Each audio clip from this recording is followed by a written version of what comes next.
अब पुलिसनामा एपिसोड 2 का good work, पूरे हफ्ते का काम दिखाते हैं और उस पुलिस के गुड वर्क में हमें एक ही बात समझ में आती है कि यदि पुलिस तत्पर हो जाए तो ब्लाइंड केस को भी खोल डालती है।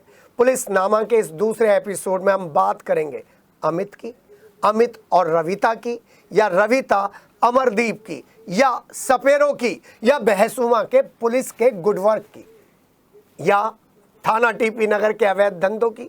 जी नहीं, पहले बात करते हैं सबसे पहले बहसुमा कांड की, क्योंकि बहसुमा कांड ने एक बार फिर पति पत्नी के रिश्तों की साजिश और कत्ल की एक ऐसी दास्तान लिख दी है।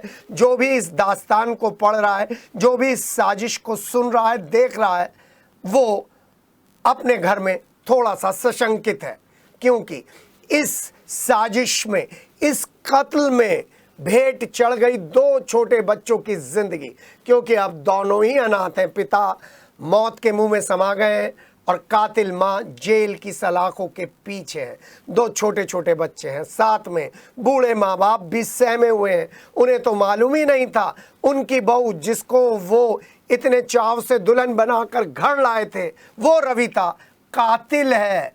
और रविता ने जिस तरीके से सॉन्ग रचे हैं अपने प्रेमी अमरदीप के साथ मिलकर, वो दोनों बूढ़े माता पिता को सहमा गया है।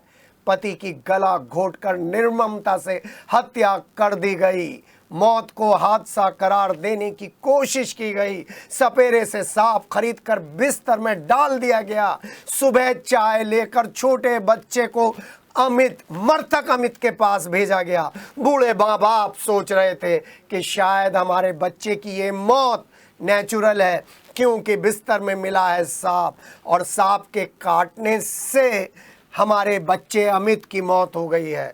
लेकिन उसके बाद इस कातिल रविता का एक और कारनामा देखिए। सांप का जहर उतरवाने के लिए अमित की बॉडी को लेकर सपेरों के पास पहुंच जाती है, अपने प्रेमी को लेकर, माता पिता को लेकर झाड़ फूंक के लिए। जी हाँ, कितनी बड़ी साजिश है। लेकिन कहा जाता है ना कि कातिल कितना भी शातिर हो, लेकिन जब कत्ल हो जाता है ना, कत्ल सर चढ़कर बोलता है, खून सर चढ़कर बोलता है। और ऐसा ही हुआ। और ऐसे में अगर पुलिस भी ढीली पड़ जाती तो ये केस दब जाता। पुलिस की तफ्तीश इतनी प्रभावी थी कि कातिल चंगुल में फंस गया।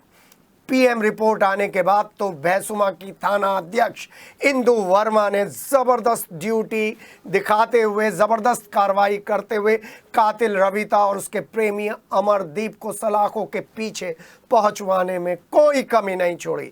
यहाँ पर हम बहसुमा थाना अध्यक्ष इंदु वर्मा को 10 में से 10 मार्क्स दे रहे हैं उनके इस बेहतरीन गुड वर्क के लिए। उन्होंने जिस तरीके से, अपने तरीके से तफ्तीश की, उसके बाद कातिल रविता टूट गई और उसने हर रहस्य उगल दिया, जिसको सुनकर एसओ इंदु वर्मा भी दंग रह गई। वो भी महिला है, वो खुद ही सोच रही थी एक महिला भी इतनी शातिर हो सकती है, इतनी कातिलाना ढंग से अपने पति का कत्ल कर सकती है, इतनी बड़ी साजिश रच सकती है अपने प्रेमी के साथ मिलकर। वो भी सन थी। लेकिन हमें उम्मीद है चार्जशीट में वो कड़ी से कड़ी जोड़कर इन दोनों लोगों को फांसी के तख्ते पर पहुंचवाने के लिए प्रमुख रोल अदा करेंगी, क्योंकि अमित के माता पिता की एक ही मांग है कि इन दोनों को फांसी दी जाए।